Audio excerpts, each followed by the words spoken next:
Have you ever wondered why some leaders or brands just connect? They seem to have this magnetic pull, while others, with all the same resources, just fall totally flat?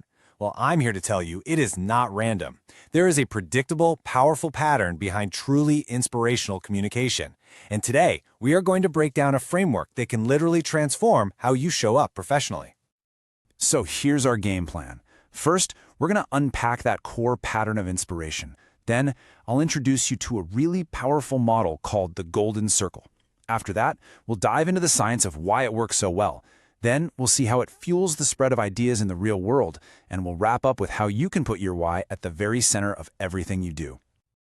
All right, let's start with the big puzzle. We've all seen this play out, right? You have two companies with pretty similar products, or maybe two leaders with the exact same goals, but one achieves this incredible outsized success, and the other just fizzles out. What is going on there? This really is the fundamental question. And you know what? The answer isn't about luck, and it's definitely not magic. There's a different way of thinking, a different way of acting, and a different way of communicating that completely separates the inspiring from the ordinary. I mean, just think about a company like Apple. They've got access to the same talent pool, the same ad agencies, the same media outlets as everybody else. So why do they consistently feel different? Why are people willing to line up around the block for their products when, on paper, their competitors are just as qualified to make them? Or, let's rewind the clock a bit. Think about the race for powered flight. There was this guy, Pierpont Langley. He had a massive government grant, a team of the best minds money could buy. He had everything. Meanwhile, you had the Wright Brothers, with none of that, just a powerful belief and a little cash from their bicycle shop. And yet, they were the ones who changed the course of human history. That proves resources aren't the deciding factor. Something else was at play. Well, it turns out there is a simple but incredibly powerful pattern that all those great, inspiring leaders and organizations share. They all think, act, and communicate in the exact same way. And here's the kicker. It is the complete opposite of how everyone else does it. This framework is called the Golden Circle. It's a beautifully simple idea that explains exactly why some people and organizations can inspire us while others just can't. And it all boils down to one critical shift: leading with your purpose, not your product. So it's made of 3 layers. On the very outside, you've got the what. Every single person, every organization on the planet knows what they do. Pretty simple. Some of us know how we do it. That's your unique selling proposition, your secret sauce. But very, very few know why they do what they do.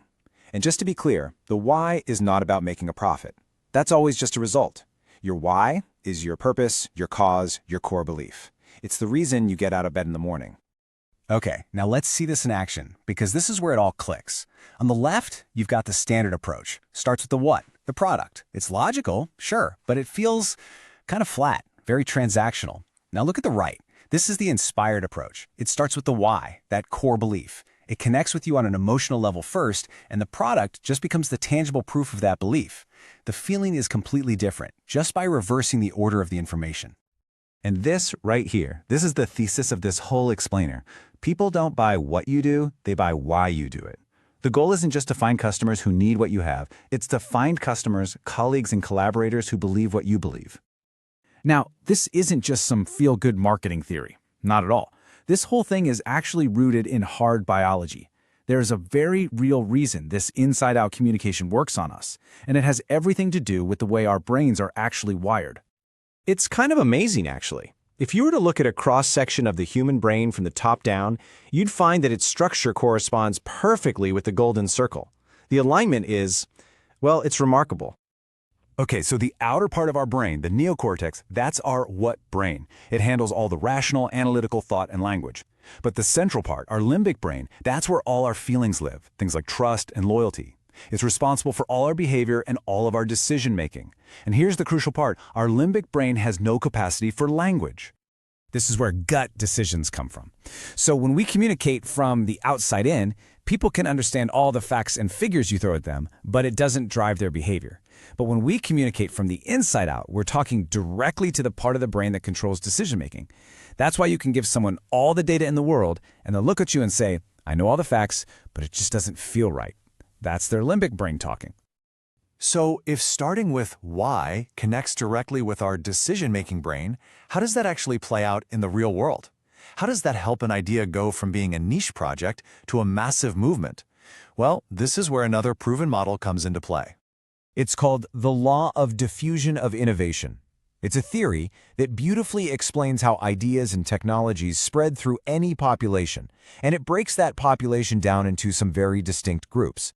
So, you start with your innovators, a tiny slice of the pie. Then come the early adopters. Then you get the big chunks, the early and late majority. And finally, the laggards. Now here's the deal. For any idea to achieve mass market success, you have to hit a tipping point, somewhere between 15 and 18%.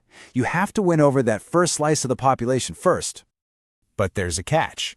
There's this huge chasm between the early adopters and the early majority. See, the innovators and early adopters, they're comfortable making those gut decisions. They're driven by your why. But the pragmatic majority, they're different. They need proof. They aren't going to try something new until they see that someone else has tried it first. Your why is the bridge that gets those first groups to believe, creating the social proof the rest of us need to follow. TiVo is the perfect cautionary tale for what happens when you get this wrong. They had, without a doubt, a superior product, but they led with what? We're a product that pauses live TV and skips commercials. And the pragmatic majority said, I don't know, sounds kind of scary, we don't need it. But imagine if they had led with why. Something like, if you're the kind of person who believes in having total control over every aspect of your life, well, have we got a product for you. It changes the entire conversation. Now, contrast that with a massive success. In the summer of 1963, 250,000 people showed up in Washington, D.C. to hear Martin Luther King Jr. speak. Think about that. He didn't send out invitations. There was no website to check the date. He traveled around the country and simply told people what he believed. He said, I have a dream. And the people who believed what he believed took up his cause and made it their own. They didn't show up for him. They showed up for themselves.